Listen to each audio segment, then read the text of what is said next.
y'all. Harmonize. The podcast. Yes. With Nina And Kenya.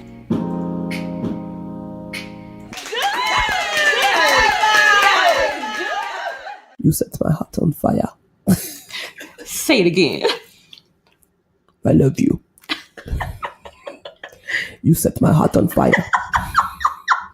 My heart is burning, burning, burning.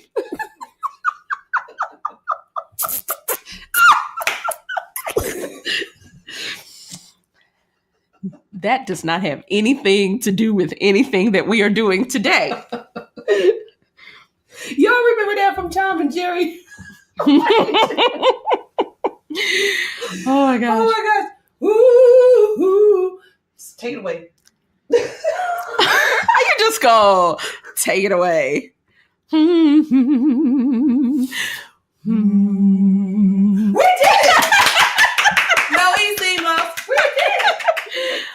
Good afternoon. This is Harmonize, The podcast. with Nina, And Kenya. where we talk about all things being Black, Being a wife. being a woman, Being a mother. being a Christian, And being an and artist, and being an artist. and all the things. Rough week. Rough week. A rough week, but a very good week. Very good week. Yes. Hello. Excuse me. Oh, pardon. Excuse me. Excuse her, pardon her. Yes, it's springtime in Cleveland. The snow is finally melted from 12 feet to 1. There is rain everywhere. Everywhere. Little ice packets. of Everywhere, snow. everywhere. Yes, Everywhere, brown, everywhere. brown snow.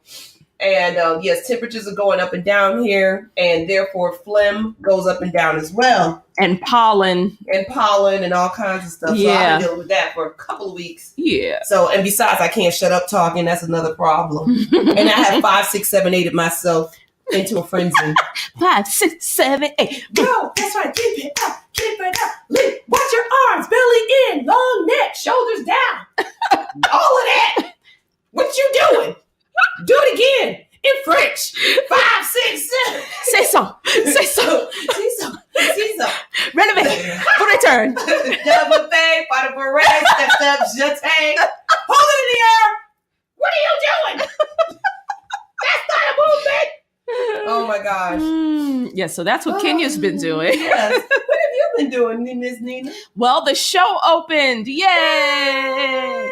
The show opened, and it has been, the opening weekend was an amazing success. Well, tell us a little bit about what's the name of the show. Yes, Who is it? Where's it from? Shameless what you plug doing? again, because I forgot to put it in the show notes Yes, last time. I'm glad we are shameless saying it. plug. So the show is called The Adventures of the Black Girl in Her Search for God by Lisa Codrington.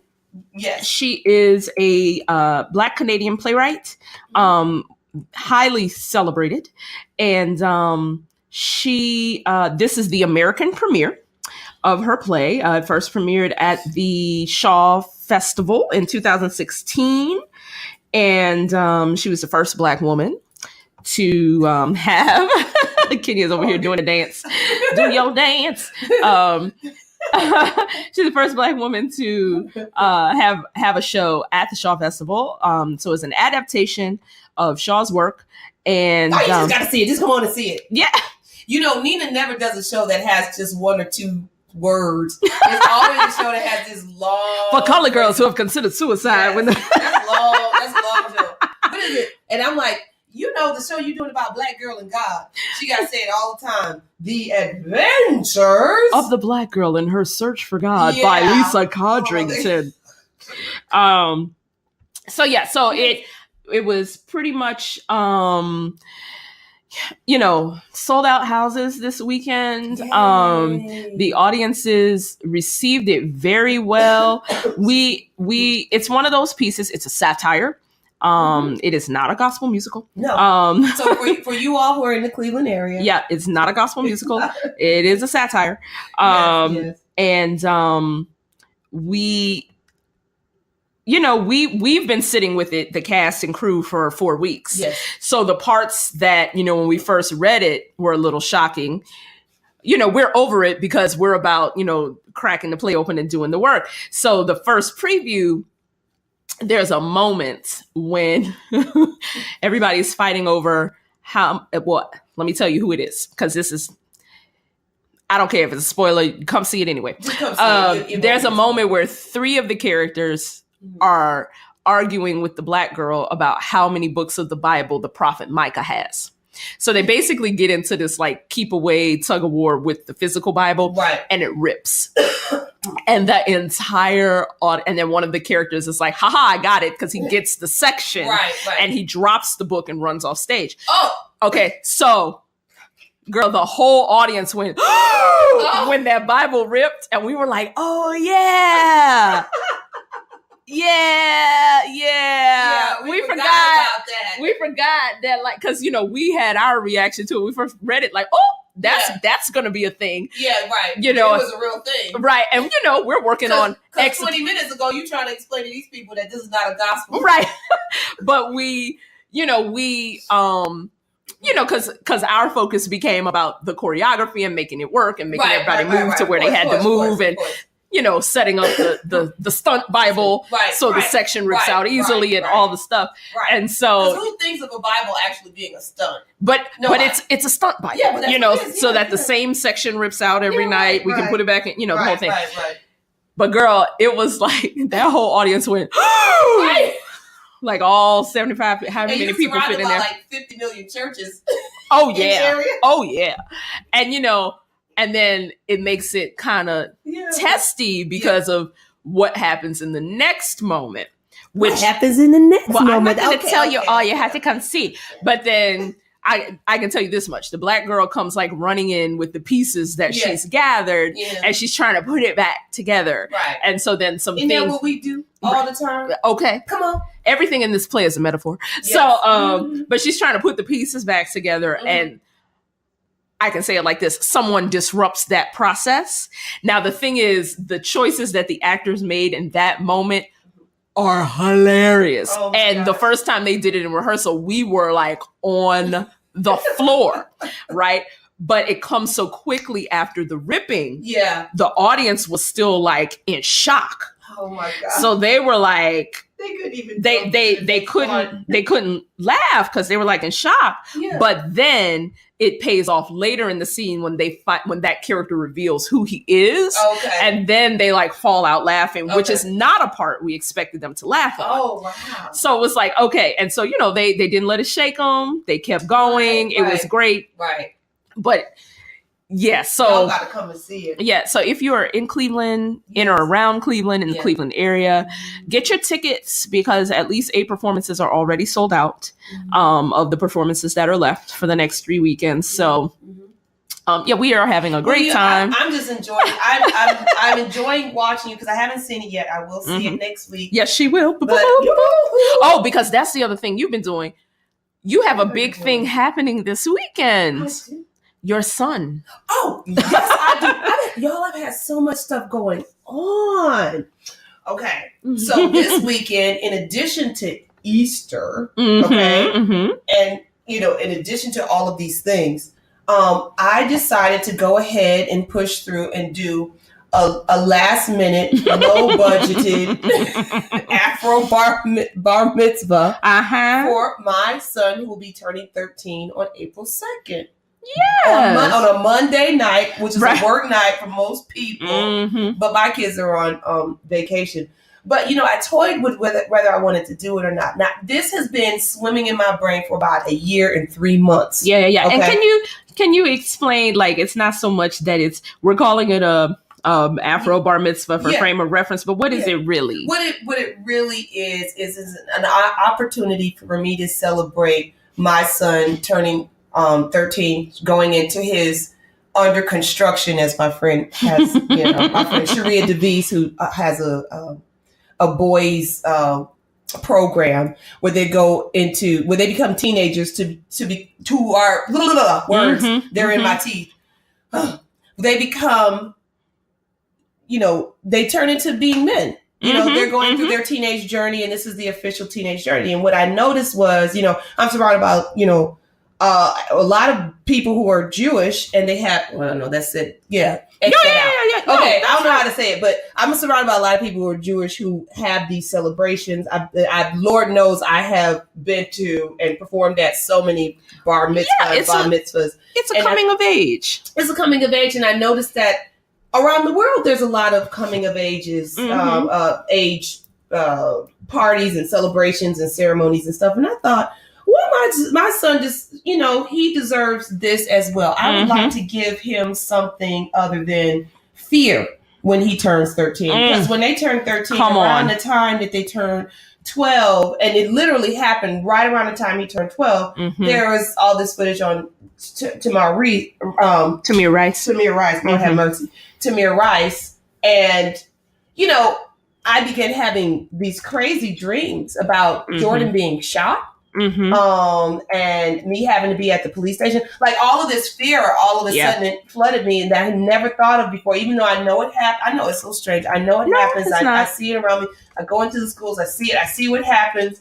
You know, and my goofy little child could possibly be a target for this. And if not, even if he's a direct target, the fact that the climate around him is so focused in on, you know, police brutality, jail, you know, all of this awareness, you know, sometimes I wonder if his little brain can hold all of it, even though he's growing and he can handle it. And we've had all these talks, you know, but I didn't want to celebrate him like that. I want to have a talk to him about, you know, why it's important to learn how to partner dance. You know, he should learn how to partner dance so that one day if he's with his significant other, whoever that is, he'll be able to know how to partner dance. I want him to learn how to be able to set a table. You know, I want him to learn what it's like to go to a nice restaurant and be able to order off of a menu in language, but we're not there yet. You know, to order off a menu. I want him to be able to, you know, like music, or, you know, encourage him to make films. And,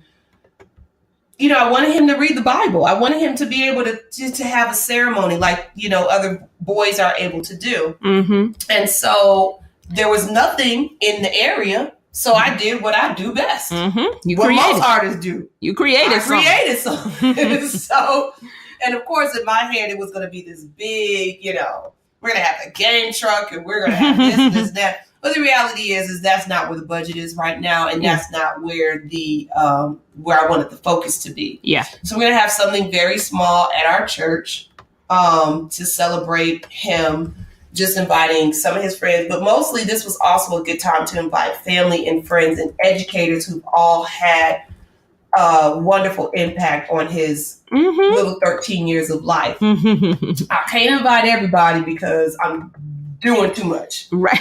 But I'm just inviting, you know, certain people who, you know, if you're willing to come out the day after Easter or into Passover or whatever it is. As my friend who's Muslim, I'm like, is there something I'm missing? Like, is there a holiday I should know about? She's like, nah, you're good. Just saying, okay.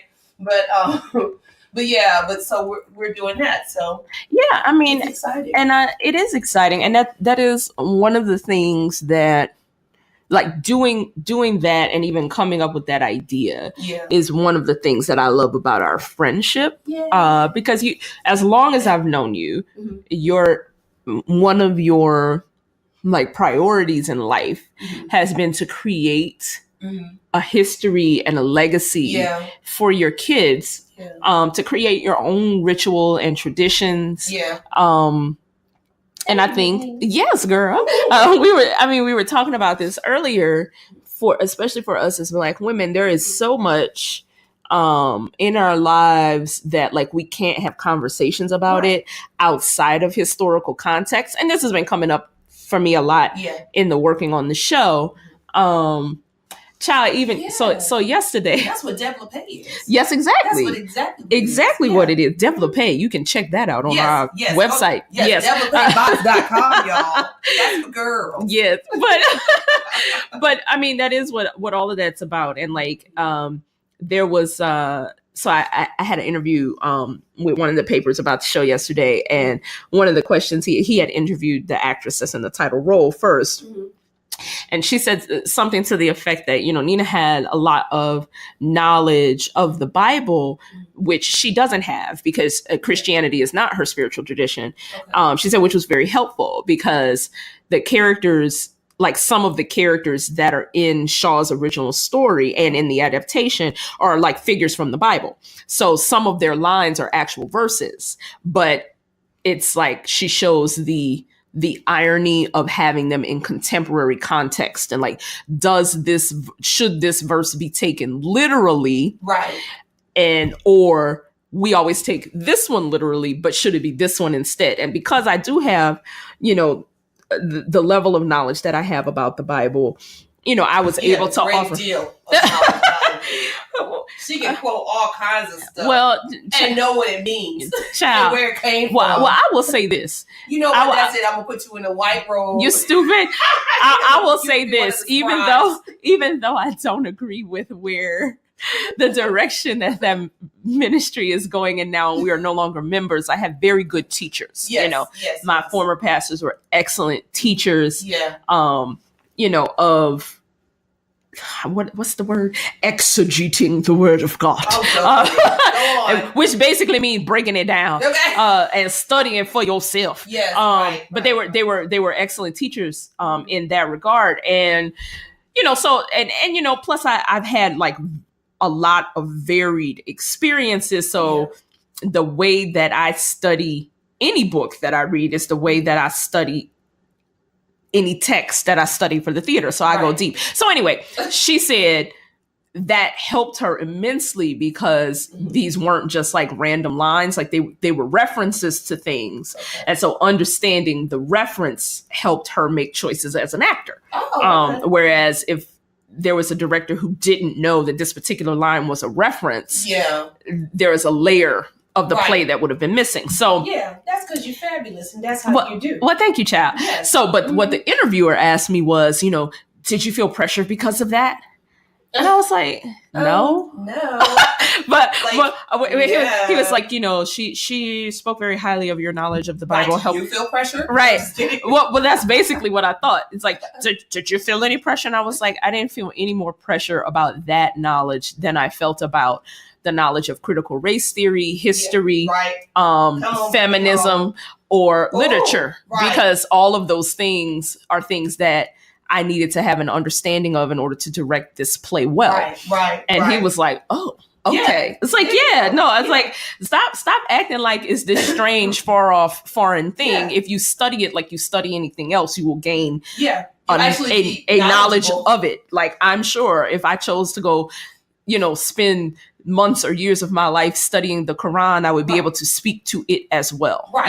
So it's like, it's yes, it is held up, prized. This is a line from the play. Held up, prized, museumized. Even though they're not talking about the Bible at that moment, but it is prized, and some people, because it is, in certain people's belief, the infallible word of God, period. And it is to be taken literally. The physical book becomes a thing that if you damage the book, you have somehow insulted God. Well, I like what you said about because I haven't seen it, but I do remember what you said, which is the book gets broken and the Black girl is responsible for putting the book together. Now I'm going to pause right there. Go on. Break it down. Break it down.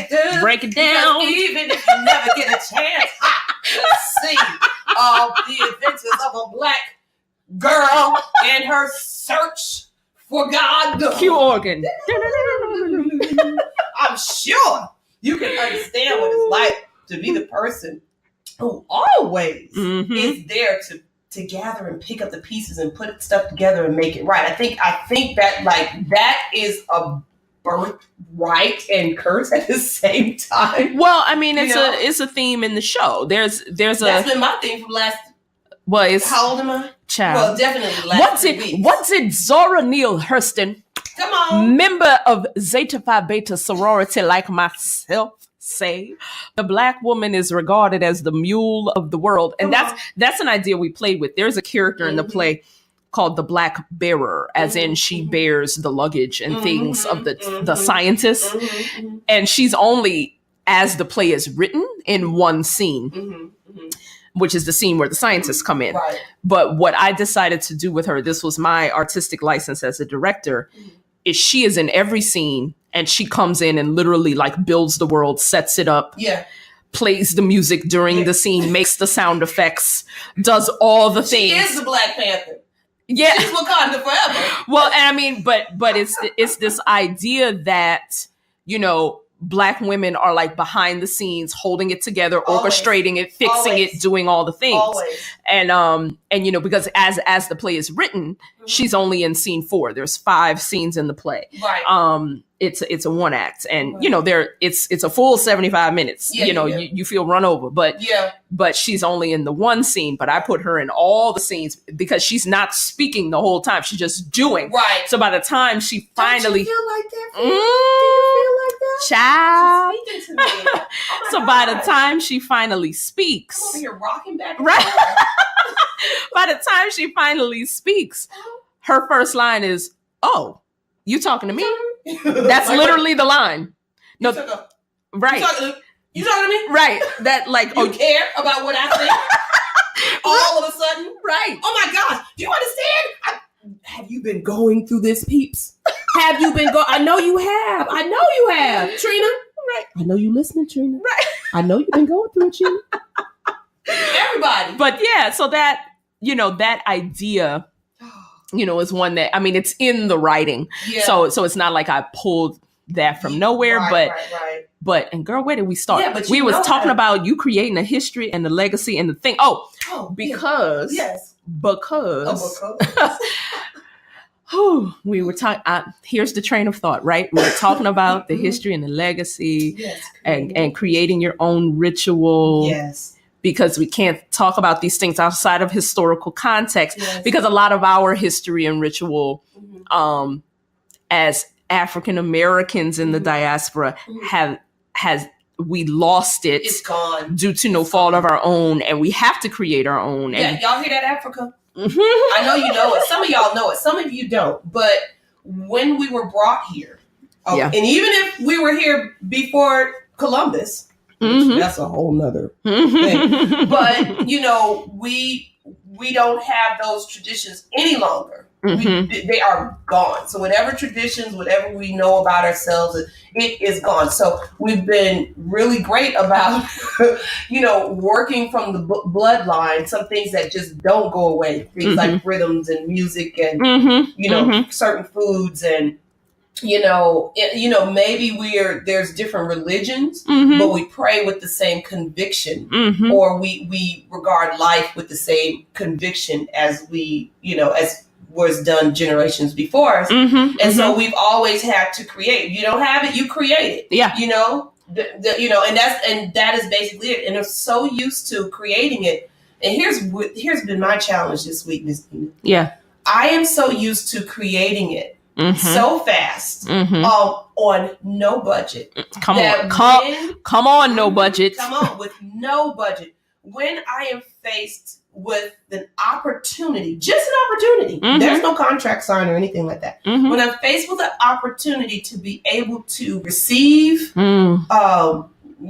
monetary gifts or whatever Mhm. for Mhm. doing what I always do all the time, and I don't even have to do it that much, I am at a complete war with myself. Mm. I'm Mhm. in a complete war Mhm. with myself, and I know I'm not alone Right. because there's a lot of artists, and I know I'm particularly not alone with dancers, Mhm. because I find that dancers have a harder fight in a shorter amount of time, Mhm. but it impacts the rest of your life. Yeah. You have to come up with cold, hard decisions before the body starts to, in your mind, Mhm. go, if that's what really happens. Yeah. But I don't know. I think there's a lot of battles going on, so I'm trying to fight them and I'm trying to speak them. But I Mhm. know y'all know what I'm talking Well, about. and this is part of what we were talking about before we started recording. Yeah. We get decision fatigue Yes. from living in a gig economy as Yes. performing artists, Yes. and it is mind shift to go from gig economy and grant economy to client economy. Yes. And making those decisions can sometimes feel like losing your freedom. Right. If you go from gig economy to salary position, like what I just came out of. And then, but it's like you want to do what's best for your family, for yourself and for your family, because you want to create traditions. It was so poignant what you said. You want to give him something other than fear. Right. And that is our responsibility. Right. We have to give them the hope. Yes. At the same time, we have to give them plenty of hope. I believe this is a new day. I don't think that our people cross their water without it coming down to this. I think at the end of the day, you mentioned at one point that we needed to work in a different way. This was a conversation we had not on the podcast. Yes, we're going to have it right now. Let's have this conversation about you refer to working in a different way. Tell me what we were talking about. We were talking about the play again. Yes. And there is a moment in the play when the black girl, because that's her character's name, the black girl, that's part of the satire. She doesn't have a name. So there's a moment in the play when the black girl is arguing with a white character. And he says something to the effect of, he says something, blah, blah, blah. And then he's like, what do you think of that argument? And she's like, well, I don't think you know how to argue. And so then he asks her something else and she bats a question back. And his answer is asking conundrums, or his statement is asking conundrums is not part of playing the game. And then she says, I don't want to play the game. Yes. I just want you to answer my questions. Woo. And so Kenya and I were talking about this idea that, Black people are always taught you got to work twice as hard to get half as far. You can't just be good. You have to be the best. That's right. And then, it contributes to, being the only one in a predominantly white space. And that's in an area where it's non-creative. Right. Okay. But we're not even talking about the creative spaces too. So all of those things are present. And then, once you have, because it's very difficult and you have to have some really revolutionary thinking parents. Yeah. And I don't necessarily mean like they got to be, all Hoteps or they got to be Black Panthers. No. When I say revolutionary, I mean willing to do something different from what is considered the accepted mainstream norm type of thinking parents to teach you that you do Which not. I think we are. I would say that. We're trying. I am. We're trying, but here's what I mean. Okay. What you and I were taught specifically was you go to school, you stay in school, you get good grades, you go to college, you get a good job. There you go. That was the order. That's it. You're set for life. That's not true. No. It's a lie. Completely. It's a lie for everyone. So it's a lie for Black people. Yes, right. Okay, because 60% of college graduates, as of a statistic that is now 10 years old, do not work in the field that they majored in. That's right. 60% do not work in the field that they majored in. So college is not the key to anything. Right. Okay, right. So when I say revolutionary thinking, I'm coming from a family where on one side, my grandmother and grandfather were sharecroppers. My grandfather was a veteran of 3 or 4 wars. He bricked his house in one day with her brothers and his brothers. They had 3rd grade educations. And not only did their children go to school, they were valedictorians. Right. To me, going on to be the first person in my immediate household to get a master's degree, to thinking, if my kids don't want to go to college, they don't have to. Okay. That is revolutionary.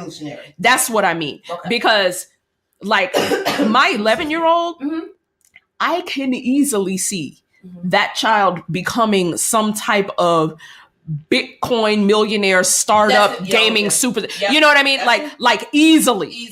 Right. And I'm going to tell him he got to go to college. Yeah. No, I'm not. Right. I'm not.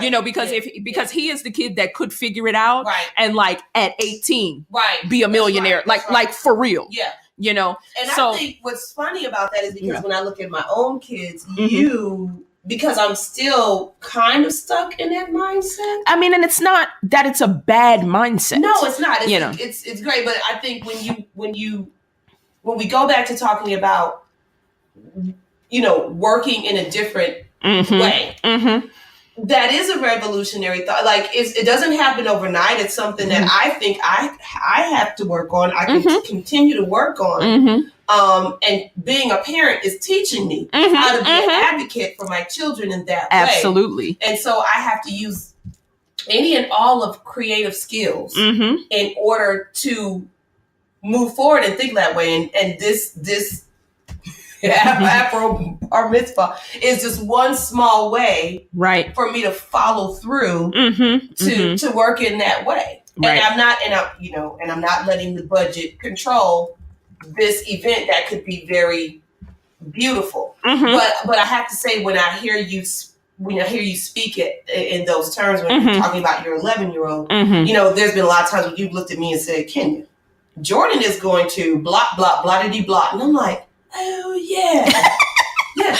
Don't get yourself so bent up over this grade and that grade. Oh yeah. At the same time, I'll still go home and be like, what the heck is this on the report card? Well, absolutely. I mean, because you want them to know that those things are important. Yeah. I just want them to do the good grade so that we can just move on already and be revolutionary. Well, and the thing is, it's also, because there was a moment, if I remember correctly, where you all were watching Henry Louis Gates' series on, and so he got a C because he was like, this information is not correct, right? Right. So it's not Henry Louis Gates, the what he was learning, right. Jordan went to school armed with correct knowledge, and told his teacher, hey, this information is not correct, and so the first time he done it. Right. So it's like, it's a difference between getting a C because you're like, I'm not going to accept this foolishness you're teaching me, and getting a C because I'm simply not doing the work. Right. And for him, it's a little of both, but Well, I mean, but the thing is, he's going to be fine. He's going to be better than fine. We need your blessings, you all. Right. We need the blessings on April 2nd. Right. He's going to be better than fine. But I mean, and I'm not saying, don't, discipline your kids and push them or anything like that. Mother, definitely. Absolutely. That's not what we're saying at all. Right, Miss Tanisha Barnes? Right. That's not what we're saying at all. Right. But it's more important. Like, for instance, my oldest, she's a vocalist. She is a very gifted vocalist. And dancer. But she, she absolutely is passionate about music. Yeah. And she right now has an internship with a choir at a church that is centered in the center of University Circle. And so half of the singers in that choir are students at the Cleveland Institute of Music. And then half are, congregants from the church. Right. But these are like professional singers, and they're singing the Presbyterian liturgy and all of that. So it's, it's classical music, it's classical hymns, it's singing in a foreign language. It's giving her a different level of the same training that your dad is giving her. Yes. At CSA, they're singing everything from Hebrew to the classic Negro spirituals to jazz art. Yes. So she's getting a very well-rounded education. And her internship is paid. So she get a little change in her pocket. Yeah. And I'm talking to her, she's like, this summer I got to get a job, and she's thinking like, I'm gonna go work at the grocery store, the library, something like that. And I'm like, yes, you can do that. Okay. And at some point in your life, you need to have that kind of job because you need to know you ain't too good for nothing. But also, right. Baby girl, you can be a wedding singer. Hello. And make $300 for 3 minutes. See, that's what my dad was doing as a musician. I'm saying. It wasn't the way that he was really thinking. He was kind of being pushed into being a revolutionary. Right. But it's like, in some way. Right. It's like there are, when you have opportunity and access to different opportunities, you can begin to think in an entrepreneurial mindset. Right. You can begin to think in not just an entrepreneur, but in a business owner mindset. I think what it is, I'm sorry to cut you off. No, go. It's coming so fast. Yep. I think what it is that I am learning that at my age. And it's hard for me sometimes to make the transition. Yeah. Even though I'm open to receive it, it really is a challenge for me. And at the same time, I'm teaching my children who don't have to go through all of that back and forth. You know, with Jordan, he's like, Jordan is going to be 13 on April 2nd. He's like, I need a job. I think I'm going to start dog walking business. And he's been having this idea for a couple years. And I'm like, you know what? You're right. You know, that's how he thinks. So he's like, I'm going to do photography, but I'm not sure how I would. So we're still working with her. She's still only 10. Yeah. But but the fact that they're thinking in that way to make their way of money, as opposed to, you know, for me, it was like, I'm going to go work at Geauga Lake. Right. You know? Right. And I had a good time, don't get me wrong. Absolutely. You know, but, you know, and it doesn't mean that they shouldn't, like you said, that they shouldn't work at Sister's Chicken and Biscuits. Right. Or, you know. because, you know, it's important to know that there is nothing wrong with hard work. That's right. That's right.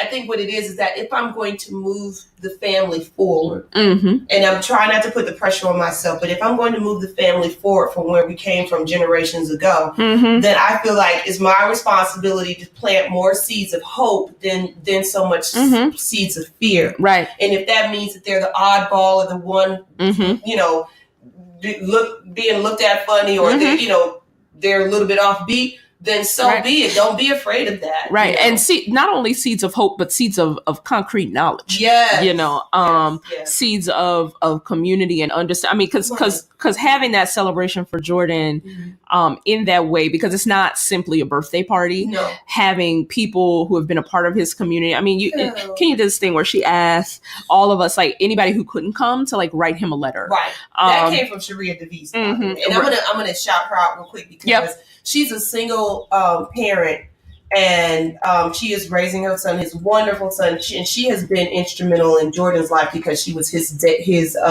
after school care person, and she took that job very seriously. But she has since come up with a program called A Boy's Life, and Jordan has been a part of it, in which the boys do things like learn carpentry, learn how to cut each other's hair, learn how to cook, you know, and she did all of this with no budget and with help from some of the guys in the neighborhood, and it ended up being out of her home, you know, that, you know, it's not her home, you know, but it's her, you know, it's her living space, and it was remarkable. And now she has the boys under construction. So really, without her being able to say, oh no, you can do this is what I did, I had this folder and we're tracking their progress, and I was like, girl, really? So this is the village girl.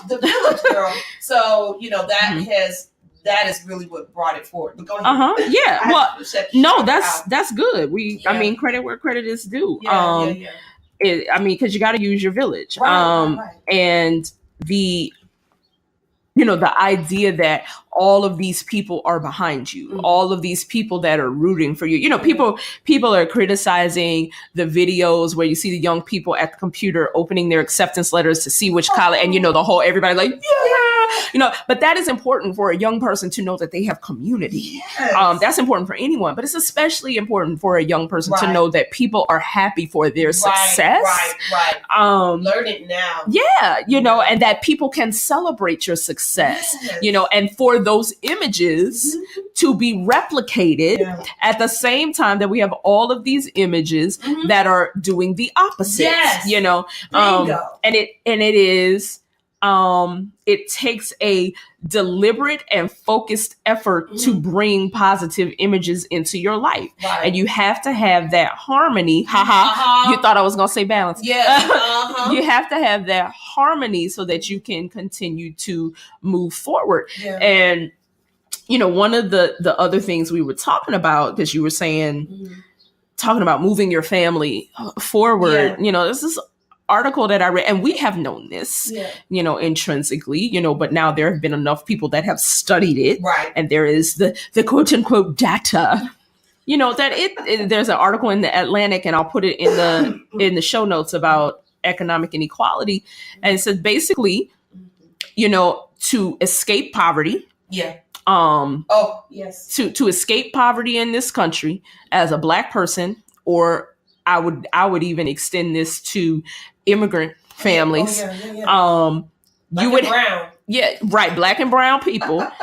You would have to have 20 years with no economic incident. That means nobody gets sick and has to go to the doctor on emergency. No car breaks down. No landlord. No loss of job. No landlord suddenly saying, well, I sold the house and you got to move. Like nothing for 20 years in order to escape generational poverty. And that is simply not, that circumstance is not something that we created. Right. And, we were talking about, so this is where we started talking about, we can't talk about this outside of historical context, right, because, we are doing all of this work to try to get out of, like when you get to the point where, okay, I'm not paycheck to paycheck. Right. I can go 3 paychecks before it's an emergency. That's like amazing. That feels amazing, right? But then you got it takes 20 years to get out, but then you got to stay out. Right. You got to stay out, but then, you got the Susie Ormans and stuff talking about you can pay off school debt making $12.50 an hour. Girl, no, you can't. Sit down. Sit down. Sit yourself down in your cute leather jacket. Right. Go someplace. Be quiet. Shush your lips. What's the other dude?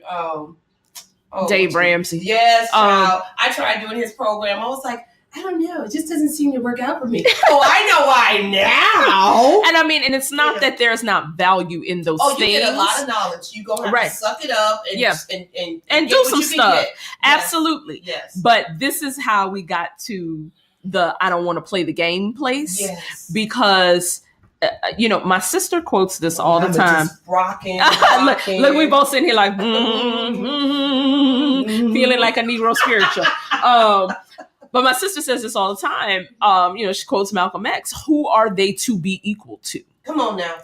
And I talked about this in the talk back Sunday at the show. This concept of equality is taught to our children in a way that does not make sense. That's right. And what they are taught in school is, Martin Luther King had a dream and Rosa Parks was tired, and we wanted for all of us to be able to sit together because we wanted to be friends because he was Christian and nonviolent. Here's where we add music. Okay. And the fact is, it does not make logical sense for me to want to be friends with somebody who does not believe I'm human, with somebody who would kill me if they could legally get away with it, which they are, with somebody who would not give me food and water because they do not think it's a right, because they don't think I'm a human being, from somebody, somebody who calls me names and is mean to me. Why do I want to be your friend? I don't. And it doesn't make sense. And our children know that it doesn't make sense. Right? They'll believe it like they believe Santa Claus. Right. But, and white people think we out here fighting and marching and protesting and crying and screaming because our feelings are hurt. No. Ain't nobody out here talking about some hurt feelings, That's nothing. Right. And my dad he told us all the time, Martin Luther King did not have a dream. Okay. He had a strategy. No. Which he and they don't want to say that word. Right. He had a strategy, which he and a group of people, an entire country of people, helped to orchestrate and enact. And the strategy was part of it. Right. And the strategy was, we are going to use the tool of nonviolence to highlight the violence of the oppressor. Right. Because we want access to resources so that we can build our own, and there's what is her name? Gloria Wade Gales. She was a professor at Spelman. And I can't remember the name of the book, but it's an anthology of her essays. And one of them was called Why Integration Didn't Work. And because the thing is, there was nothing, and Linda Brown, who is the little girl who was the center of the case, Brown versus Topeka Board of Education, passed this week, right? Her parents were satisfied with her schooling at the Black school. It wasn't about being unsatisfied with her education, right? And I think what, people did not foresee was how inadequate our education would become when it was taken out of our hands, right? Right. and when other people began educating us, Right. you know. And so the move and the revolution now is we're educating ourselves again. Black children are being pulled out of schools to be homeschooled. Yeah. You know, we are going to online school. We are, you know, my sister talks all the time about several homeschool groups in Brooklyn that she sees. And, you know, it's a group of mothers and they take turns who leads a day, and they have, you know, they have their educational time where it's like, you know, more traditional, sit down, do whatever, but they're going to the Brooklyn School of Music to get their what do you call it? Brooklyn, right. You know, they're going to get their Brooklyn School of Music. They're going to the Black Museum in Brooklyn. They're going to Bang. They're doing all of these things to educate their children themselves because I have a dancer whose mom is we're not playing with y'all like this anymore. And you know, and that is revolutionary. Like, I don't need your tools, you know, because until the lion tells his own story, the hunter will always be the victor. Yes. That's an African proverb. All right. Right. I need that too. Right. But I'm going to put that into the ceremony. Right. look at CEO Hayes. He has to know African proverbs as well as the book of Proverbs. All right, now go get it, Kenya. Look, so CJ Hayes, CEO Hayes on Twitter. Like last week, I got to shout him out. He shouted out a group of the podcasts that were led by women, you know, and he was like, I just got to shout out, you know, the sisters out here revolutionizing this podcast game. And then he was listening to us and live tweeting. I saw that. Right. And he was like, you know, always sound like she on the edge of either giving you a warm hug or going the F off. And I responded, it's funny because it's true. Because I am often on the edge to quote James Baldwin. Yes. To be a Black person in this country and to be conscious. My hands are up. Everybody put your hands up. Is to be in a state of rage. You know, and you know, people are I don't hey, what's that song? People Get Ready? Yeah. Who sing that? The Temptations? Who sing that? Who sing that? Y'all look it up. Who is it? People Get Ready. Piece of chocolate for the first person who comes up with it. What is that? Oh my God. Curtis Mayfield. Yes, thank you. Okay. You know, folks, these young folks are not.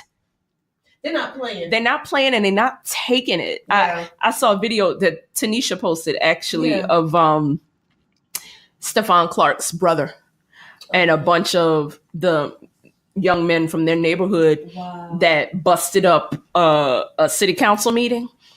And they were just chanting his name.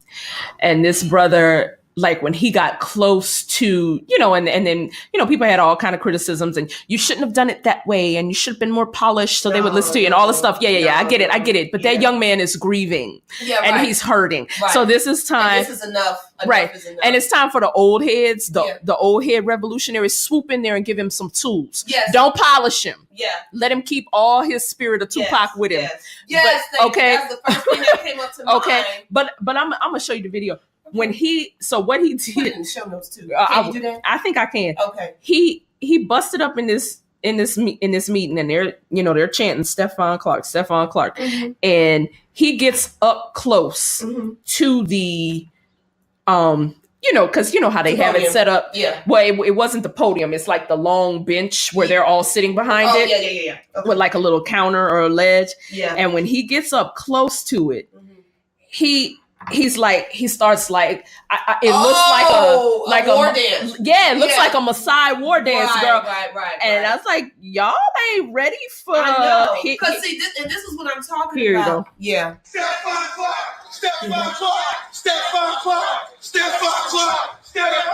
Look at him. Oh.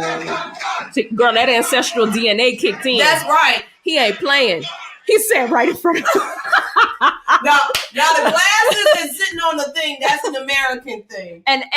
But you know what? But it's like you're going to see me. Right. You're going to hear me. You're going to recognize me. Right. You know, because I am a human being who is grieving. Right. And it's y'all's fault. Yes. Because I didn't have to be in grief right now. Right. Girl. Mm-hmm. The whole thing about, because I'm going back, you know, it all seems to tie together. Yeah. But the show that you're directing, where in the 5 scenes, she's there the whole time, but she doesn't speak till scene 4. And the whole thing about just being able to be seen and heard and having a voice. I think that's what it is for.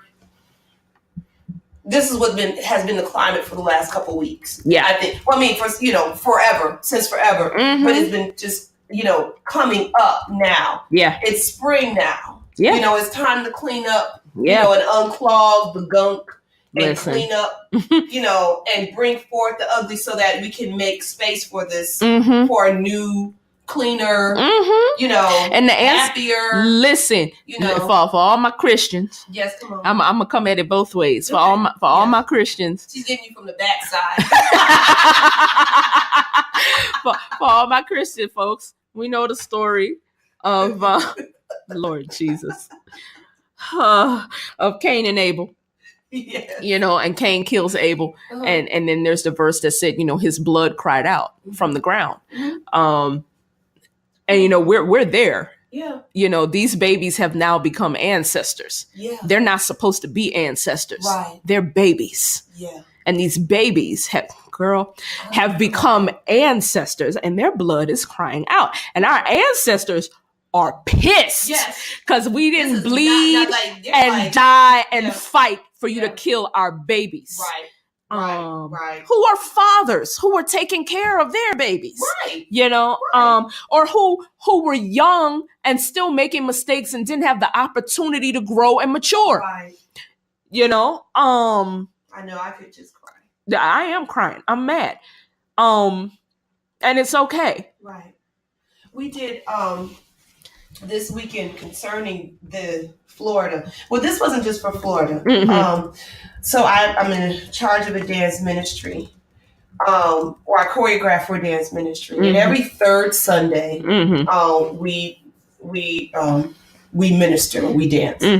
And so it came to me very clearly and very last minute what I needed to do. And so we ended up dancing to the Soweto Gospel Choir's version of Kumbaya. It's beautiful. And I did it with the understanding of of the blood that has been shed over gun violence.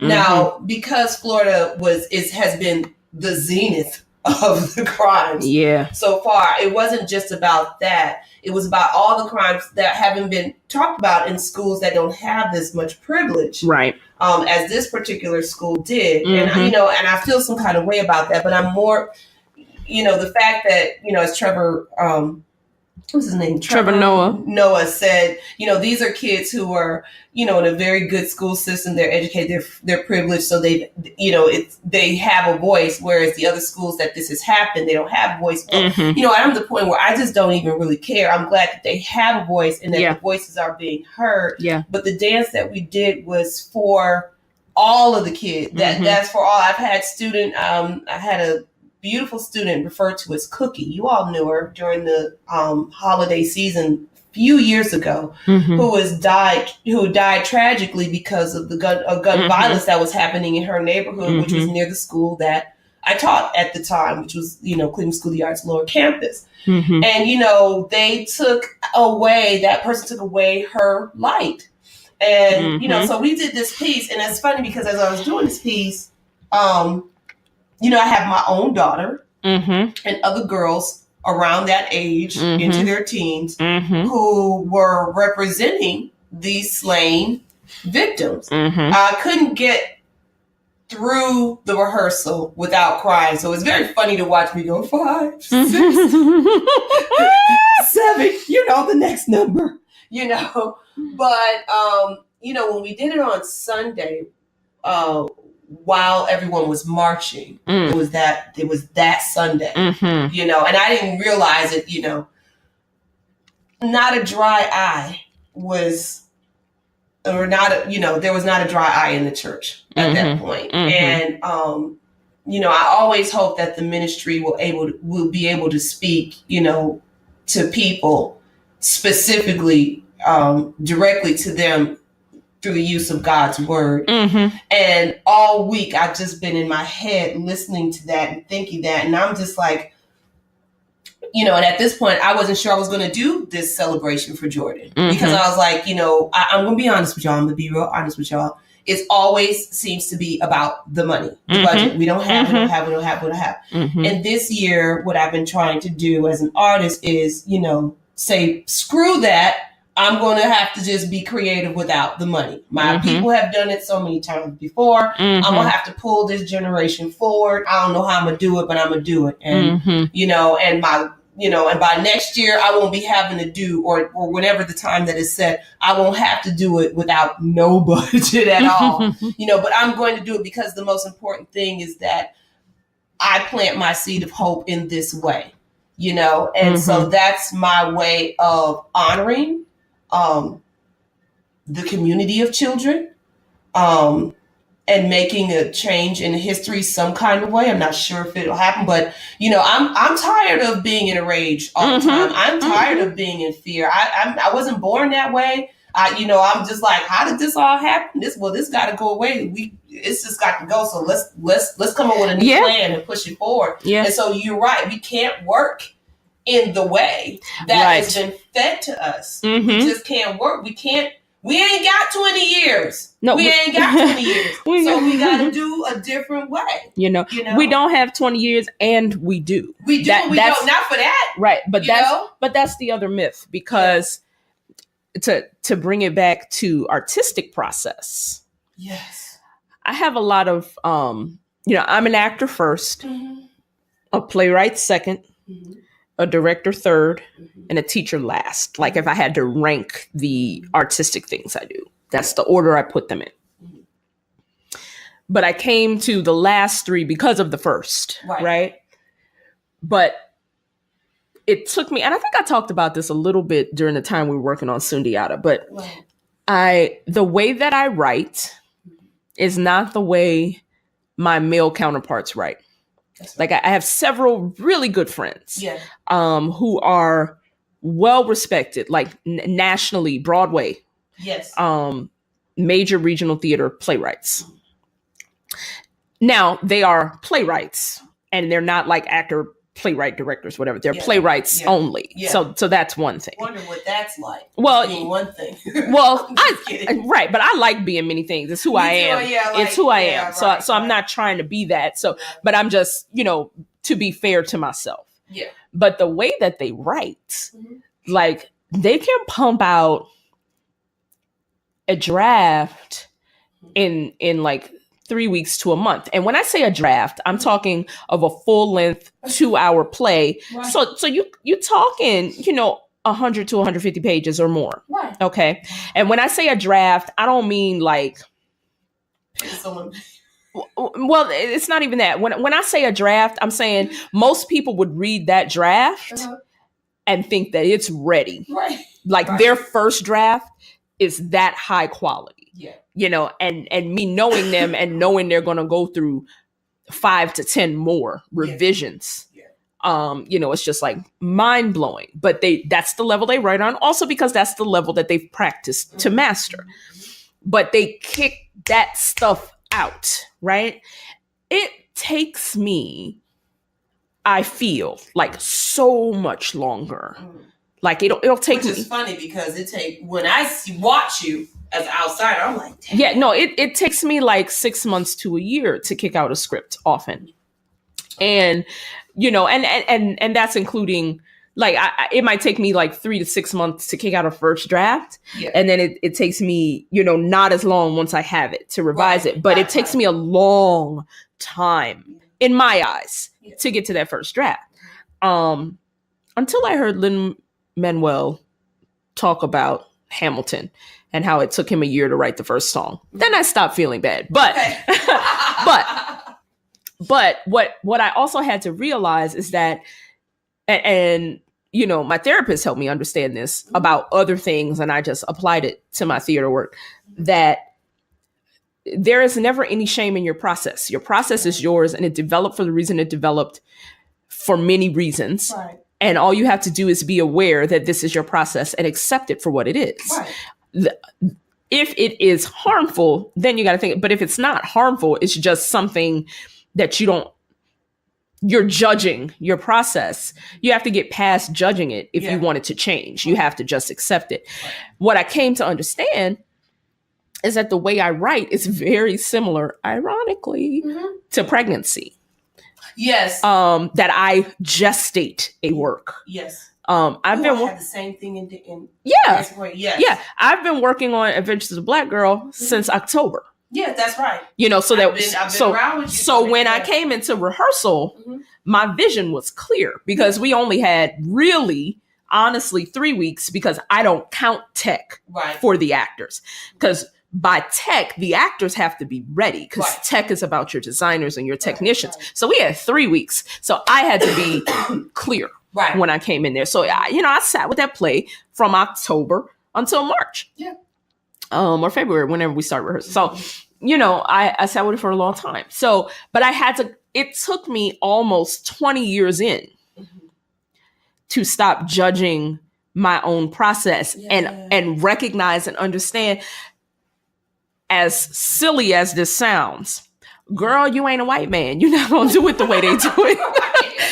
That's not silly at all. But it's taken me that long to understand it. Because it's like you look at this person, they are a colleague of yours, a mentor of sorts, you are friends, and they have this level of success, and it's not necessarily that you want their success, but you play on the level that they play, and you're trying to get there the way they got there. It's not going to work. One, because you're a woman. Two, because you're Black. Or one, because you're Black, and two, because you're a woman. Whatever. But and all the things, and so like when I stopped. And not that it's still a muscle I have to work. Yeah. It's a new muscle. It's a muscle I haven't accessed as often as I've accessed the muscle of judgment. Right. So I don't have it together. I'm learning this. Yeah. But being able to say, it's okay that you don't do it the way they do it because you're not them. Right. Sounds like, well, that's kind of obvious.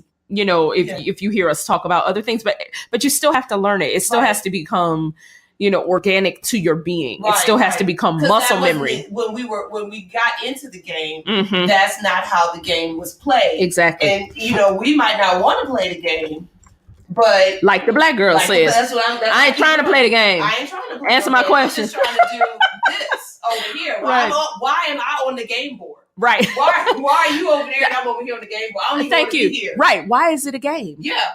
You know what? I'm out. I'm gonna go over here in the pool, the Barbie pool house. Hey, life in the dream house. Oh yeah, life in the dream. I can't stand you. But that's so. All of this made sense to me. We don't know if it made any sense to y'all. Oh yes, I know, right? What made sense to me?